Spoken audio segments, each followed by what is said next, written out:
All right.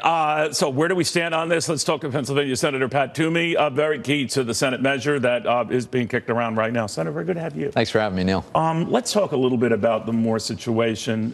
Rand Paul is a different situation. I only put the two together, Senator, because their appearance on Capitol Hill could be delayed, if not in Moore's case, removed.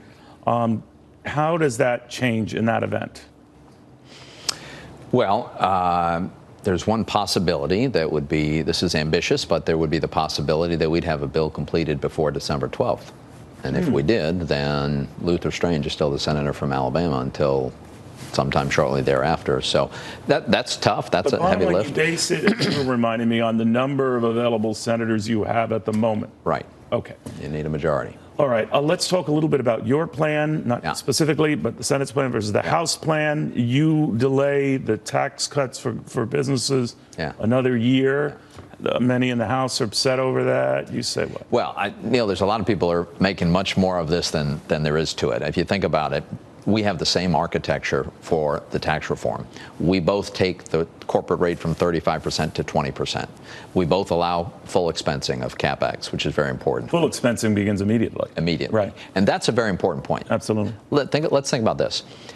Somebody who's deciding whether or not to make capital expenditures is going to not only have full expensing, but they're going to have full expensing. In other words, the ability to deduct under our bill against the 35% rate, which they know is going down to 20 the next year. There's going to be a tremendous incentive under our approach to spend that capital, which is to say buy equipment, right, put it to work in 2018, because that's what the tax code is going to incentivize. Now, look, having said that, we're going to have to work out our differences. If we pass our bill in the Senate, and I'm optimistic we will, that's one of the differences that has to be resolved. But in the scheme of things, these are relatively small. I mean, as I said, 20% rate, full expensing, moving to a territorial tax system so that we can compete abroad, and tax savings for middle-class families. Those we share in common, and much of the mechanics for getting there as well. So I'm very confident if we can get a bill out of the Senate and the House can pass a bill, we'll be able to agree on a final product. Why did you guys go to 7 rate brackets? So the reason we went to 7 rate brackets is, first of all, I think simplicity is more about how you define income and keeping that simple. A standard deduction, a big standard deduction, and we almost double the standard deduction, just as the House does, another similarity. That means for most people, their tax return is going to be really short. And yes, there's a few brackets, but the question of what's in and what's out gets just taken care of by that big standard deduction. The reason we created the additional brackets is because we wanted to make sure that in doing away with the state and local tax deduction and some of the other itemized deductions, we didn't want people to have a net tax increase. So under in New York and in high tax states like Illinois, California, it's less of an issue in your state, but it's still germane. So there probably are some outliers who have very high itemized deductions, but keep in mind, people with very high itemized deductions normally get caught by the alternative minimum tax, right? We do away with the alternative minimum tax. So are there some outliers? Maybe, but here's my point, Neil. I can't explain to my constituents in Perry County, Pennsylvania, why they should pay more in federal taxes in order to subsidize incredibly high tax jurisdictions like New York City and San Francisco. I don't think it's right for federal taxpayers to subsidize that. But you hear the rap from some of your colleagues, and usually Democrats from these states, who come back at you and say, well, you know what, we and our constituents give far more to Washington than we get back, you say? Look, that's not it's a moot point at this point. That is not a justification for asking people to subsidize state and local taxes. People get additional services. But the reality is, in the interim, and I see your point, that they're going to pay more in taxes. I think there'll be some outliers who probably will in those very high. Not just some outliers. No, I think you'll probably have to have a very high. But again, we repeal the alternative minimum tax. Right. We adjust the income brackets that are subject to the various rates. There's a big net savings for individuals across. The average family is going to have a savings of $1,200 to $1,400. A family of 4 that makes $75,000. So it's going to be very constructive for the vast majority of American families and very pro-growth. And I'm excited about that. Can you see any Democrats voting for this in the Senate? So here's the way I look at this. Unfortunately, there were 45 Democratic senators, 45 of the 48, who signed a letter stipulating the terms under which they were willing to work with us, and they were completely unreasonable terms. 3 did not. 3 did not. I think that's a place to start. It's no coincidence then when the president invited me and a few other Republicans interested in this for dinner at the White House, those 3 Democrats were also invited. Right. And they were at the table. So I hope that this ends up being How about your bipartisan. Republican colleagues? You think all of them would vote for this? Might not. So far, Neil, none of my Republican Susan colleagues. Collins is concerned about some features. So there are a number of people who have legitimate concerns and issues, and they're asking questions about those of us who are on the committee, as they should. Not a one of my Republican colleagues has said, I'm a no. And I'm not aware of anyone who has even said, I'm a no if you don't change that.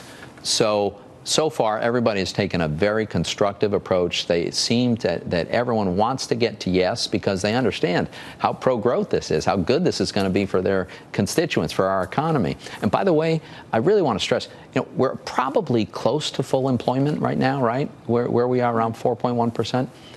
When we incentivize significant new capital expenditures and equipment purchases and business expansion, this is going to translate to higher wages very quickly because companies are going to have to bid up the wages to hire workers because there are not a huge number of unemployed people. So you don't think around. Companies with these new rates and advantages and full expensing that they're not going to get off their duff? They're going to start immediately doing this sort of stuff. Absolutely. Because in the past, when it came to relief, they plowed it back into their own companies, which they're free to do. Look, I think business managers are going to make the same decision they always make. Can we get a better return on our shareholders' money than the shareholder can earn passively investing?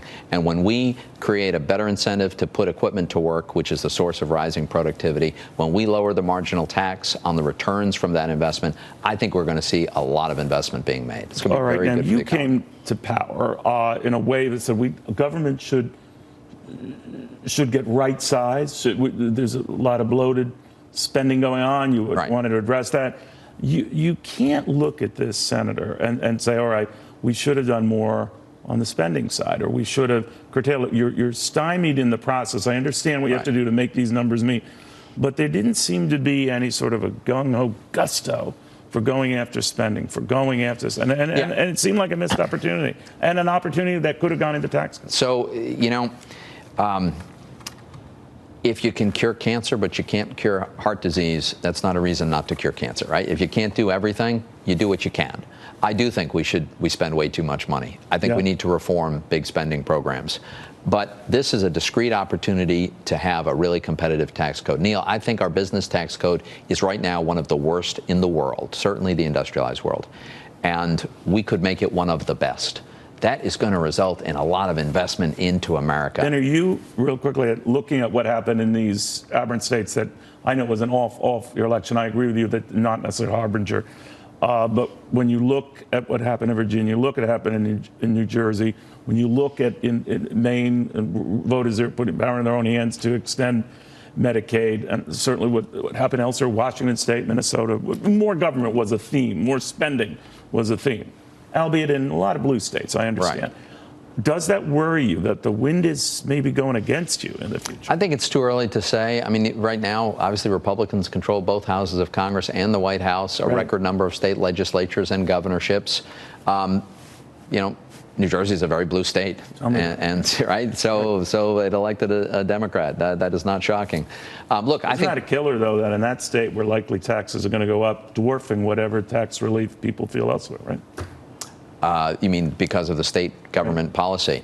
Well, I'll tell you one good thing about disallowing the state and local deduction is that the residents of New Jersey are going to say, well, we have to carry the full cost of any tax increase. Maybe we want our government to be a little more frugal. No. So you think this passes by the end of the year? I hope we get it done by the end of the year. I'm confident we will get it done. Right. We're shooting for the end of the year. Senator Pat Toomey. Thanks, Neil. Very, very instrumental player in all of this. All right.